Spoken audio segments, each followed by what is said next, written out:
The sound of my husband's phone buzzing on his desk should have been innocent. Just another notification in our quiet Sunday evening.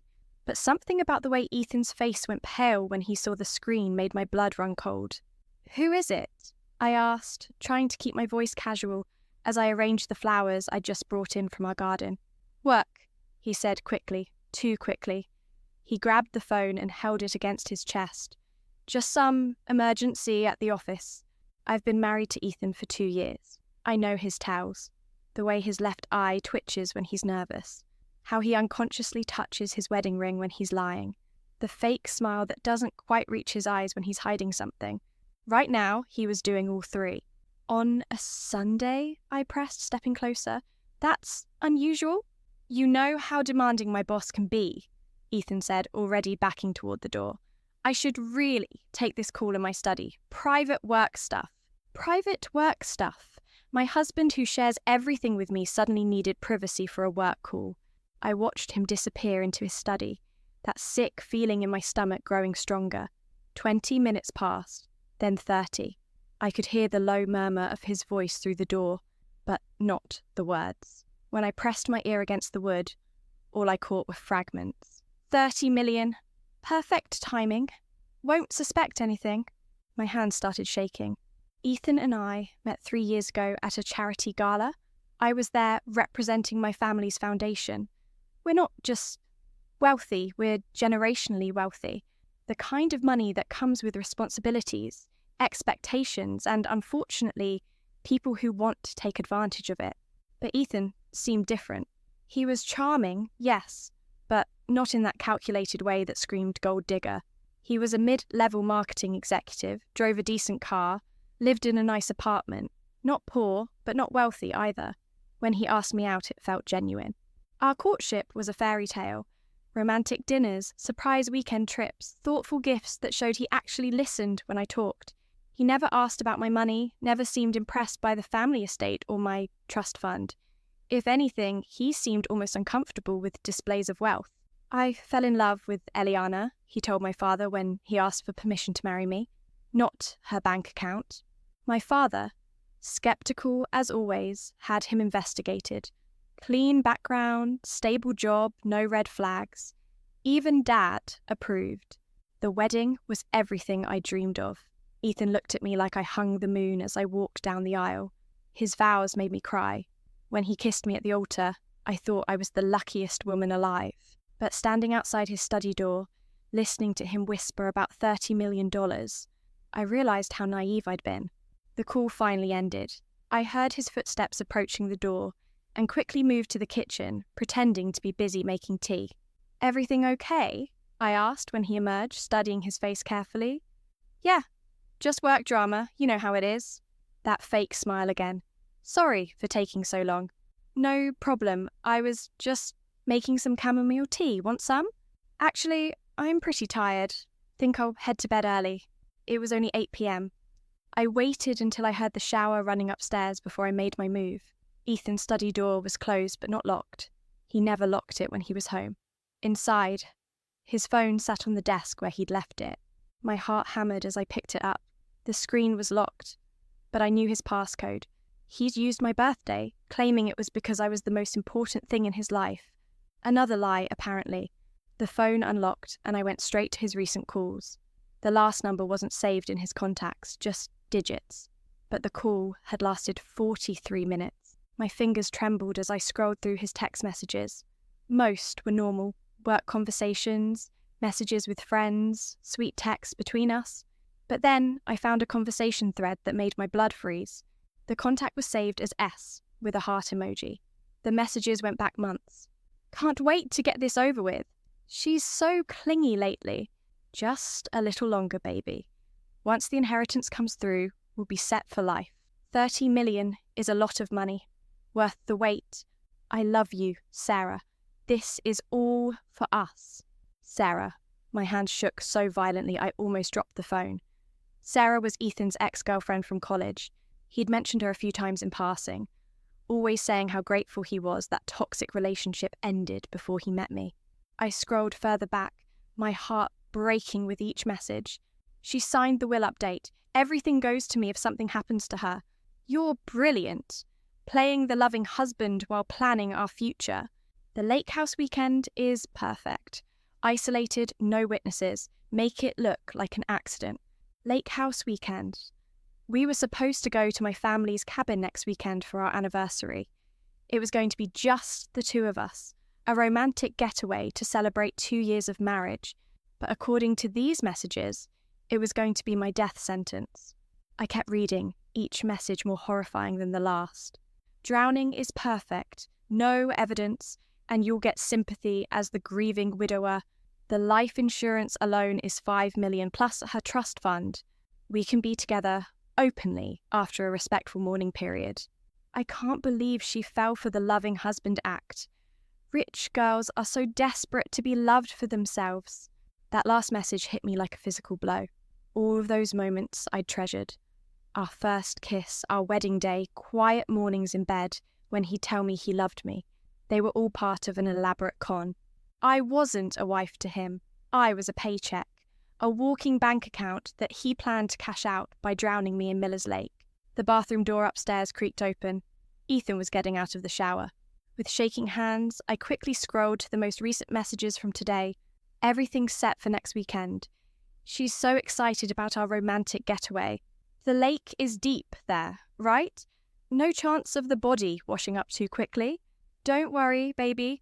By Sunday night, it'll all be over. Mrs. Elena Morrison will have a tragic accident and we'll finally have our happily ever after. I heard Ethan's footsteps in the hallway above. He was coming downstairs. I quickly put the phone back exactly where I'd found it and rushed to the kitchen, my mind reeling. My loving husband was planning to murder me in 6 days. He'd been playing a role for 3 years, pretending to love me while plotting my death with his ex-girlfriend. "Hey," Ethan said, appearing in the kitchen doorway. His hair was still damp from the shower, and he was wearing the blue pajamas I'd bought him for Christmas. He looked so normal, so innocent. If I hadn't just read those messages, I never would have suspected him of planning murder. "How was your shower?" I managed to ask, my voice surprisingly steady. "Good. You okay? You look a little pale. Just tired, I think. Maybe I'm coming down with something." He walked over and put his hand on my forehead, the same gesture he'd done 100 times before, when I wasn't feeling well. But now his touch made my skin crawl. "You don't feel warm," he said, his eyes full of fake concern. "Maybe you should get some rest." "Yeah, maybe I will." As I headed upstairs, I felt his eyes following me. Was he thinking about next weekend? About how many days he had left to play the caring husband before he pushed me into Miller's Lake? In our bedroom, where we'd made love and shared dreams and planned a future that was apparently all a lie, I sat on the edge of the bed and tried to process what I'd learned. 3 years. 3 years of marriage, and it was all fake. Every "I love you," every romantic gesture, every intimate moment, it was all part of his plan to get close enough to kill me. And the worst part? It was working. I trusted him completely. If I hadn't overheard that phone call tonight, I would have gone to the lake house next weekend with a smile on my face, never suspecting that my husband planned to drown me. I thought about calling the police, but what evidence did I have? Text messages that he could claim were fake or taken out of context. And he'd been so careful. Nothing in those messages explicitly spelled out murder. It was all implications and coded language. Sarah. I needed to know more about Sarah. I grabbed my laptop and searched social media. Sarah Chen, 28, marketing coordinator at a boutique firm downtown. Pretty, with long black hair and a bright smile. Her relationship status was listed as, "It's complicated." I bet it was complicated. Hard to put dating a married man who's planning to murder his wife as your status update. I scrolled through her photos and my heart stopped. There, from 2 weeks ago, was a picture of her and Ethan together at what looked like a coffee shop. The caption read, "Coffee with my favourite person. #soulmate #worth the wait. Worth the wait. Because they were waiting for me to die. I screenshotted everything I could find, building a file of evidence. If something happened to me next weekend, at least there would be a trail leading back to them. But as I sat there in the dark, surrounded by photos of my husband with his secret girlfriend, I realised something that chilled me to the bone. I was going to die next weekend, and there was nothing I could do to stop it. Downstairs, I heard Ethan moving around, probably getting a glass of water or checking the locks like he did every night. Such a caring husband, making sure we were safe and secure. The irony would have been funny if it wasn't so terrifying. I closed the laptop and stared at the man lying next to me in our bed. In the moonlight, he looked peaceful, innocent, but I knew the truth now. Behind that handsome face was a cold-blooded killer who'd been planning my death since the day we met. And the most terrifying part? He was really good at pretending to love me. As I lay there in the dark, listening to his steady breathing, one thought kept running through my mind. If I was going to die next weekend, I was going to make sure they didn't get away with it. But I had no idea that fate had something else entirely in store for me. Something that would give me a second chance I never could have imagined. The next 6 days passed in a blur of normalcy that felt like torture. Ethan was the perfect husband, bringing me coffee in bed, surprising me with flowers, planning romantic details for our anniversary getaway. Every gesture of love felt like a dagger twisting in my chest because I knew the truth. Tuesday morning, he kissed my forehead and whispered, "I can't wait for this weekend. Just you and me at the lake house." "Me too," I managed to say, the words tasting like poison. I spent those days frantically documenting everything. I wrote detailed letters explaining what I'd discovered, sealed them in envelopes, and hid them in places I hoped would be found after whatever happened at Miller's Lake. I updated my own will, leaving specific instructions that if I died under suspicious circumstances, certain evidence should be investigated. But deep down, I knew it wouldn't matter. Ethan had planned this too carefully. He would play the grieving widower perfectly, and everyone would believe it was a tragic accident. Friday afternoon, as I packed for our trip, Ethan hummed in the shower. Actually, hummed. The man was about to murder his wife, and he was cheerful about it. "Ready for our romantic weekend?" he asked when he emerged, that devastating smile that had once made my heart skip now making my stomach turn. "Can't wait," I lied. The drive to Miller's Lake took 2 hours. 2 hours of Ethan chatting about work, about his plans for us, about how much he loved our anniversary tradition of coming here. The whole time, I kept thinking, this is the last car ride of my life. The lake house had been in my family for 3 generations. It was beautiful. A rustic cabin nestled among towering pines, with a private dock extending into the crystal clear water. I'd spent countless summers here as a child, never imagining it would become the site of my murder. "God, I love this place," Ethan said as we carried our bags inside. "So peaceful, so private. Private, no witnesses, no one to hear me scream." That evening, he cooked dinner, my favourite pasta dish. He opened a bottle of expensive wine, lit candles, put on soft music. It was the most romantic evening we'd had in months. It was also my last supper. "To us," he said, raising his wine glass. "To many more years together." The irony was so thick I could choke on it. I raised my glass and smiled, playing my part in this macabre performance. Saturday morning dawned bright and beautiful. Ethan suggested a picnic by the water, just like he had in those text messages I'd read. He packed sandwiches, fruit, more wine, even brought a blanket to spread on the grass near the dock. "Perfect day for a picnic," he said, looking out at the serene lake. The water was indeed deep here, probably 40 feet at the centre, deep enough that a body might never be recovered. We walked to the spot he'd chosen, about 50 yards from the cabin, close enough to the water, far enough from any neighbouring properties. He'd thought of everything. "This is nice," I said, sitting on the blanket he'd spread. My voice sounded strange, like it was coming from far away. "I'm so lucky to have you," Ethan said, sitting beside me. He reached over and tucked a strand of hair behind my ear, the same gentle gesture he'd done 1,000 times before. "I love you so much, Elena." For a moment, looking into his eyes, I almost believed him. The performance was that good. We ate in relative silence, watching the water lap gently against the dock. A few boats passed in the distance, but none close enough to matter. Ethan had timed this perfectly. "Want to walk out on the dock?" he suggested after we'd finished eating. "The view is even better from there." This was it. This was how it would happen. I nodded, not trusting my voice. We walked hand in hand to the end of the dock, my heart pounding so hard I was sure he could hear it. "Beautiful, isn't it?" Ethan said, standing behind me as I looked out over the water. "Yes," I whispered. "Beautiful."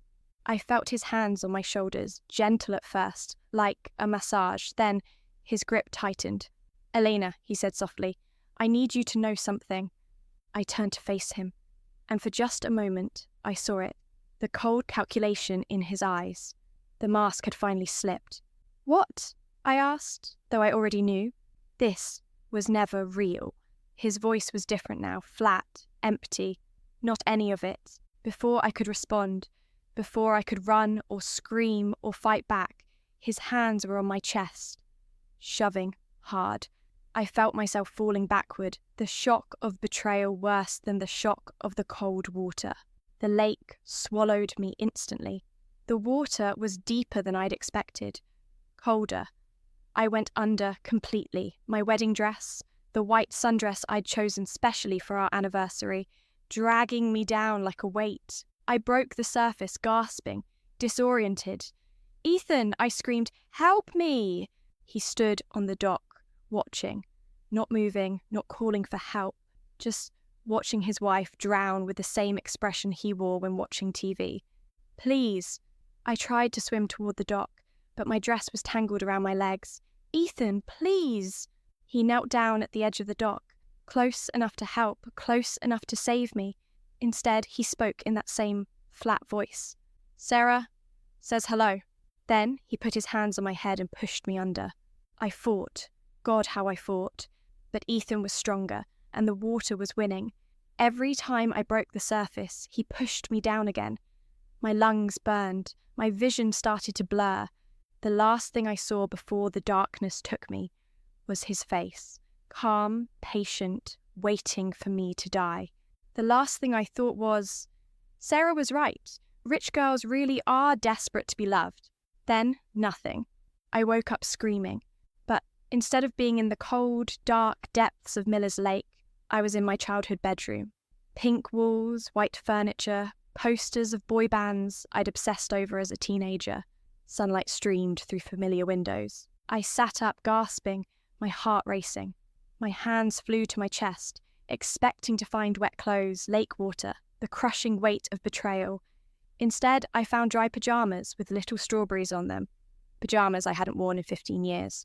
I stumbled to the mirror and nearly collapsed. Staring back at me was my 16-year-old face, smooth skin, wide eyes, the innocence that I'd lost somewhere along the way to becoming a wealthy woman who attracted gold-digging murderers. But behind those young eyes was every memory of my 32-year-old life. I remembered everything: meeting Ethan, falling in love, our wedding, the discovery of his betrayal, and the feeling of water filling my lungs as my husband drowned me for my inheritance.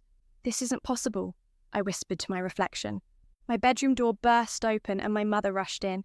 She looked exactly as I remembered her at this age, late 40s, worry lines just starting to form around her eyes. "Elena, honey, are you okay? You were screaming." I stared at her, tears streaming down my face. My mother, who had died of cancer when I was 23. My mother, who never got to see me graduate college, never walked me down the aisle, never met the man who would eventually murder me. "Mom," I whispered. "I'm here, sweetheart. You must have had a terrible nightmare. A nightmare. If only she knew." I threw myself into her arms, sobbing. She held me like she used to when I was actually 16, and the world seemed scary and overwhelming. Now it was scary and overwhelming for entirely different reasons. "Shh," she murmured, stroking my hair. "It was just a dream. You're safe." But I wasn't safe. I wouldn't be safe for another 9 years. When a charming marketing executive named Ethan Morrison would walk into my life and begin planning my death. After Mum left, promising to bring me some tea, I sat on my bed trying to process what had happened. Somehow, impossibly, I had been given a second chance. I was 16 again, with 16 years to prepare for Ethan's arrival in my life. 16 years to turn the tables on my would-be murderer. I grabbed my laptop, a clunky thing by 2024 standards, but state of the art in 2008, and started researching. If I was really back in time, then Ethan would currently be 21, probably in college. Sarah would be 19. It took some digging, but I found them. Ethan Morrison, junior at State University, majoring in marketing. His social media was full of typical college guy stuff. Parties, sports, casual hookups. No sign that he was already planning to become a professional husband killer. Sarah Chen was easier to find. Sophomore at the same university, marketing major. Her relationship status said in a relationship with Ethan Morrison. They were already together, already a team. I scrolled through their photos, studying their faces. They looked so young, so innocent, but I knew better. I knew what they were capable of. My hands shook as I bookmarked their profiles. Over the next 16 years, I would watch them. I would learn everything about them. And when the time came for Ethan to enter my life, I would be ready. But first, I had some calls to make. I pulled out my phone, a flip phone that seemed ancient now, and dialed the number I still remembered by heart. Morrison, Davis & Associates, the receptionist answered. I need to speak with David Morrison about establishing multiple trust funds and updating inheritance protocols, I said, using the authoritative voice I'd learned as an adult. Tell him it's regarding the Henderson estate. The Henderson estate, my family's money. Money that Ethan would never, ever get his hands on. As I waited to be transferred, I smiled for the first time since discovering those text messages. Ethan thought he was so clever, planning my death 16 years in advance. But I had 16 years to plan his destruction, and I was going to enjoy every single minute of it. Miss Henderson, you're quite young to be establishing such complex financial protections, David Morrison said over the phone. No relation to my future murderer. I'd checked. My family has always believed in planning ahead, I replied smoothly. I want ironclad trusts that can't be accessed by anyone, including future spouses, without a panel of 3 independent trustees approving the withdrawal. Within a week, my entire inheritance was locked away tighter than Fort Knox. No husband, no matter how charming or murderous, would ever be able to touch a penny without jumping through hoops that would make Olympic gymnastics look easy.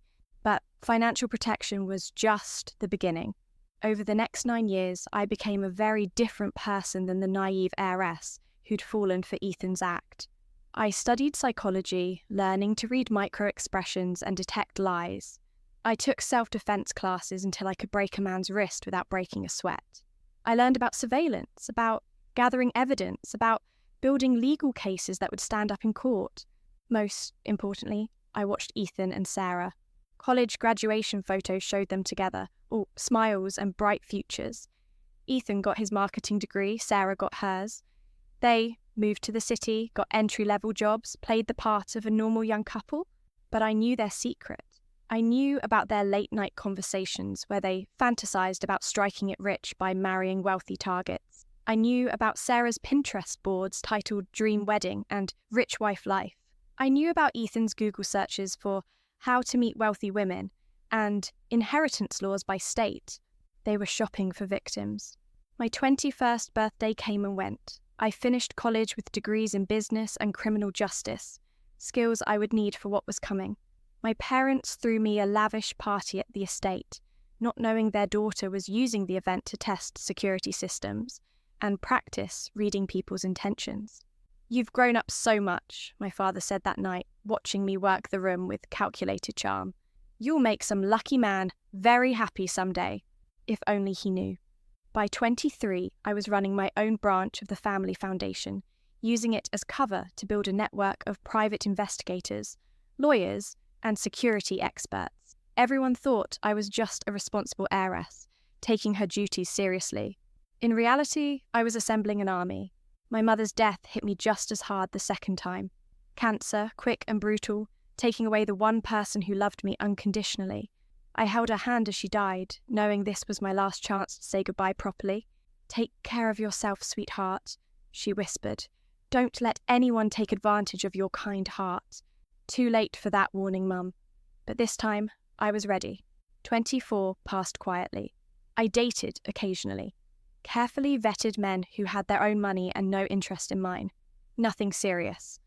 I couldn't afford emotional attachments when I had a murder to prevent and a murderer to destroy.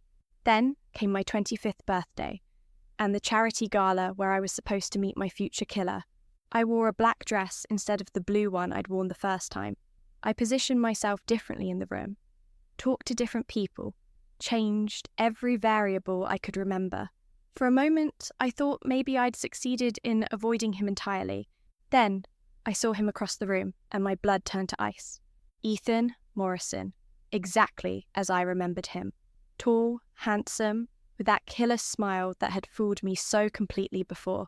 He was talking to some blonde socialite, probably his backup plan if I didn't pan out.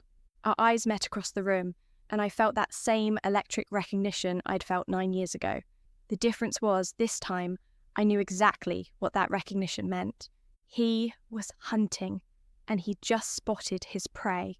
I smiled and turned away, letting him think he'd have to work for my attention. The game had begun. Within an hour, he'd manoeuvred an introduction through mutual acquaintances. Same opening line, same charming self-deprecation about not belonging at such a fancy event. "I'm just a working stiff who got a charity invite," he said with that boyish grin. "I feel like I'm crashing someone else's party." "Well," I said, sipping my champagne, "the best parties are always the ones you're not supposed to be at." Hook, line, and sinker. His eyes lit up exactly the way they had before. Over the next few months, he courted me with the exact same playbook. Same restaurants, same romantic gestures, same carefully crafted vulnerability about his middle-class background. Even the same stories about his childhood, his dreams, his fake fears about not being good enough for someone like me. I played my part perfectly. The lonely heiress, starved for genuine affection, falling for his authentic charm. Inside, I was documenting everything, recording conversations, building a timeline that would prove premeditation when the time came. "You're different from other wealthy women I've met," he told me on our 6th date, recycling the same line he'd used before. "How so?" I asked, already knowing the answer. "You're real, genuine.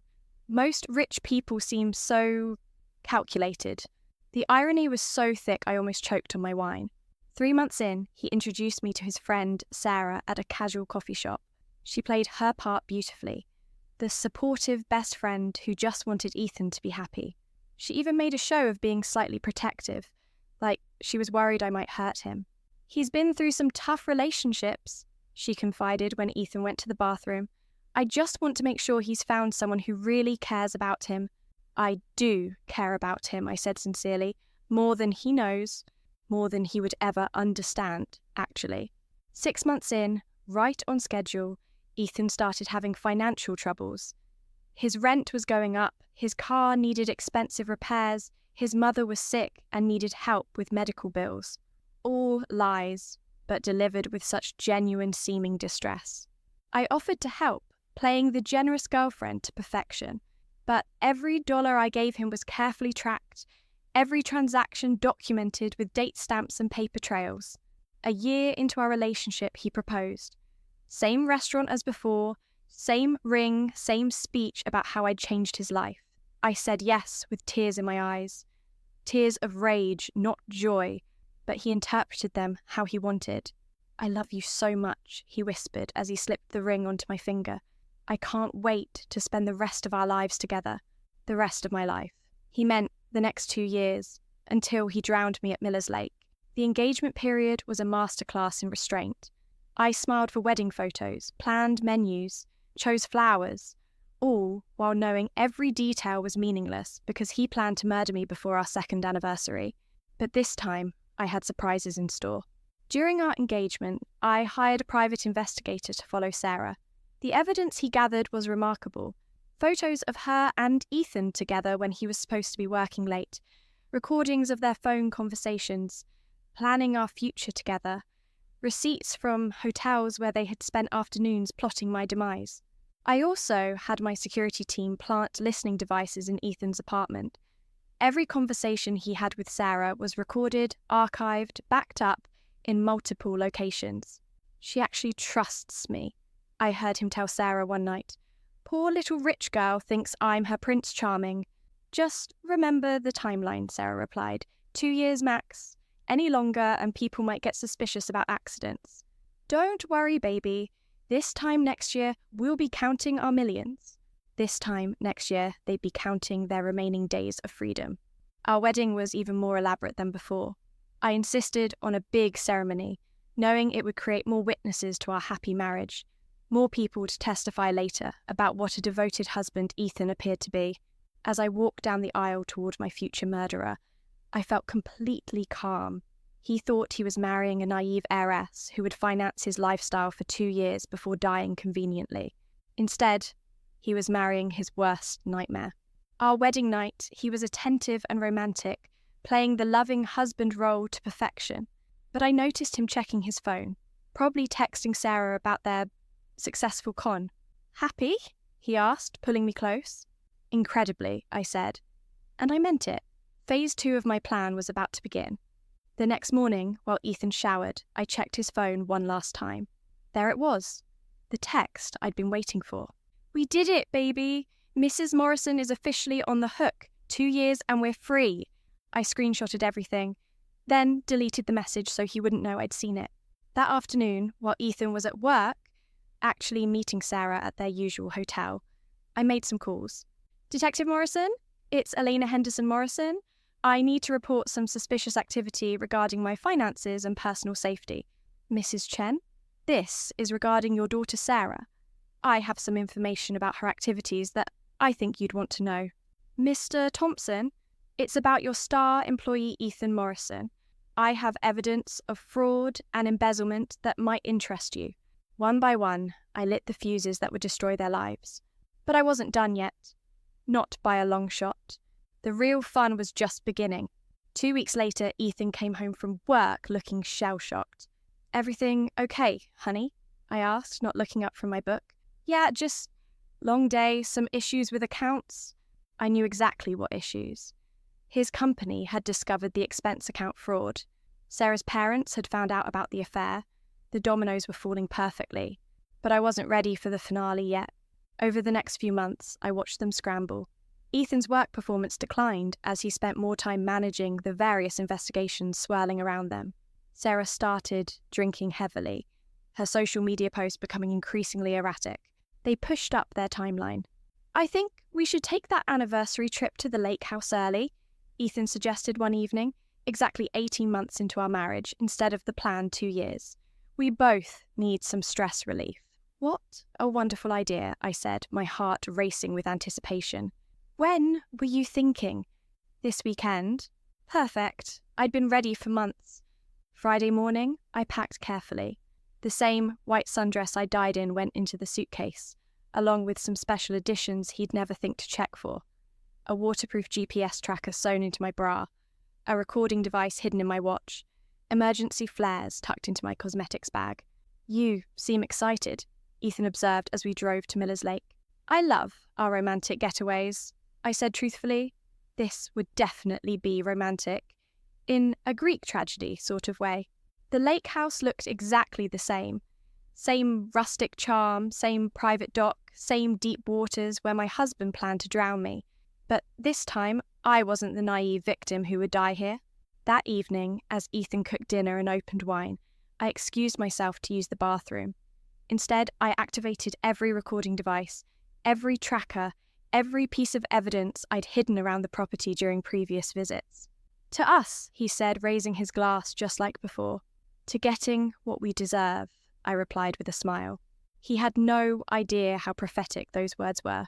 Saturday morning dawned grey and overcast. Perfect weather for a murder, really. Ethan suggested the picnic, just as I knew he would. Same blanket, same spot near the dock, same performance of loving husband planning a romantic afternoon. But this time, I had backup. Hidden in the trees around the property, my security team waited with cameras and recording equipment. Detective Rodriguez was positioned with a sniper scope trained on the dock. Dr. Martinez, the forensic specialist I'd hired, was ready to document everything. Perfect day for this, Ethan said, looking out at the dark water. Perfect, I agreed. We ate our picnic lunch, making small talk while I watched him work up the courage to murder me. I could see the moment he made his decision, the slight hardening around his eyes, the way his hand trembled just barely as he reached for his water bottle. "Want to walk out on the dock?" he asked, right on cue. "I'd love to." We walked hand in hand to the end of the wooden platform. The water below was black and uninviting, even more ominous than I remembered. This was where I died the first time, where I'd felt the cold water fill my lungs while my husband watched. Not today. "Elena," Ethan said softly, positioning himself behind me just like before. "There's something I need to tell you." "What's that, darling?" His hand settled on my shoulders, gentle at first, then tightening. But this time, I was ready. "This was never real," he said, his voice going flat and cold. "Not any of it." "I know," I said simply. His hands froze. "What?" I turned around slowly and let him see the truth in my eyes. "I said I know, Ethan. I've known for a very long time." The colour drained from his face. "That's impossible. You couldn't know." "About Sarah? About your plan to drown me and inherit my money? About the fact that you've been planning this since before we even met?" He stepped back, his mouth opening and closing like a fish out of water. How could you possibly?" I smiled, and it was not a nice smile. "Let's just say a little birdie told me. Actually, a lot of little birdies. And recording devices. And surveillance cameras. Oh, and the private investigators who've been following you and Sarah for the past 18 months. Ethan's eyes darted around wildly, probably looking for escape routes. But there was nowhere to run. The property was surrounded. "You're insane," he whispered. "You can't prove anything." I pulled out my phone and played a recording. His own voice filled the air. "She actually trusts me. Poor little rich girl thinks I'm her Prince Charming." Then Sarah's voice. "Just remember the timeline, 2 years max. Any longer and people might get suspicious about accidents." Ethan's face went white as a sheet. "I have hours of recordings, Ethan. Photos of you and Sarah together. Financial records showing your fraud. Text messages discussing my murder. A complete psychological profile detailing your sociopathic tendencies. Should I go on as..." "This is entrapment," he said desperately. "You can't. Actually, I can. See, when someone plans to murder you, you're allowed to gather evidence to protect yourself. Funny how that works." He lunged at me then, just like I knew he would. But instead of catching a surprised victim, he found himself facing a woman who'd spent years training for this exact moment. I sidestepped his attack, grabbed his wrist, and used his own momentum to send him tumbling into the lake with a satisfying splash. "How's the water, honey?" I called down to him as he surfaced, sputtering and panicked. "A little cold for a swim, don't you think?" "Help me," he gasped, struggling in the dark water. I can't swim very well." "Oh, I know," I said, kneeling at the edge of the dock. "Sarah mentioned that in one of your conversations. She said drowning would be poetic justice since you're afraid of deep water." His eyes went wide with terror. "Please, Elena, I'm sorry. I'm so sorry. I never meant..." "You never meant to get caught," I corrected. "There's a difference." I watched him struggle for a moment, remembering how it felt to drown while the man I loved watched. Then I sighed and threw him a life preserver. "Relax, Ethan. I'm not actually going to let you drown. That would make me just like you." He grabbed the life ring desperately, gasping and choking. "Thank you. Thank God. You thought I was going to murder you like you planned to murder me? No. See, that's the difference between us. I'm not a killer." I helped him climb back onto the dock, where he collapsed in a shivering heap. "But I am very, very good at revenge," I continued conversationally. "For instance, did you know that Sarah has been arrested for fraud? Apparently, she's been embezzling from her company to fund your little murder plot. She's looking at 5 to 10 years. Ethan's head shot up. "What? Oh, and your company? They found evidence that you've been stealing from client accounts. Federal crime, that one. The FBI is very interested in talking to you." "No," he whispered. "No, that's impossible." And the best part, I crouched down next to him, speaking softly. Remember all that money you thought you'd inherit when I died? It's gone, all of it, locked away in trusts that can never be accessed by anyone with a criminal record. His face crumpled. You can't do this. That money is mine. We're married. Actually, we're not. I held up an envelope. Annulment papers. Turns out, marriages based on fraud are invalid. Who knew? The sound of car doors slamming echoed across the lake. Through the trees, I could see police cars arriving. Ethan Morrison, Detective Rodriguez called as he approached the dock. You're under arrest for conspiracy to commit murder, fraud, and embezzlement. As they handcuffed my soon-to-be ex-husband, I felt a weight lift from my shoulders that I'd been carrying for 16 years. This isn't over, Ethan snarled at me as they led him away. I'll find a way to make you pay for this. No, you won't, I said calmly. See, here's the thing about being reborn. It gives you a very different perspective on what really matters. The police cars disappeared down the driveway, taking my would-be murderer to his new life behind bars. I stood alone on the dock where I died in another lifetime, watching the sun set over Miller's Lake. My phone buzzed with a text from my lawyer. Sarah Chen just agreed to testify against Ethan in exchange for a reduced sentence. The case is airtight. I smiled and typed back, justice served. But as I walked back to the cabin to pack my things, I couldn't shake the feeling that this wasn't really over. Ethan had looked at me with something beyond rage as they arrested him, something calculating and cold that reminded me why I'd been so afraid of him in the first place. 3 months later, I was proved right. I came home from work to find a single red rose on my doorstep with a note. Death was just the beginning, darling. Some games have multiple rounds. A friend. My blood ran cold. Ethan was in maximum security prison awaiting trial. Sarah was in a minimum security facility, already serving her sentence. So who had left me a flower? I picked up the rose carefully, noting the expensive paper, the elegant handwriting. This wasn't some prison prank. This was someone with resources, someone with access, someone who knew exactly what had happened at Miller's Lake. That night, I called my security team and had them sweep the house. They found listening devices in 3 rooms, cameras in 2 others, and evidence that someone had been inside multiple times over the past month. Whoever this is, my head of security said grimly, they're professional. This isn't some angry ex-husband with a grudge. This is someone who knows what they're doing. I stared at the red rose sitting on my kitchen counter and felt that familiar chill of fear creeping up my spine. I'd spent 16 years preparing for Ethan's betrayal, but I'd never considered that he might have backup plans. The note had said some games have multiple rounds. Apparently, mine was just getting started. As I double-checked every lock and activated every alarm in my house, one thought kept running through my mind. Who else had I missed? Who else was out there planning their own version of revenge?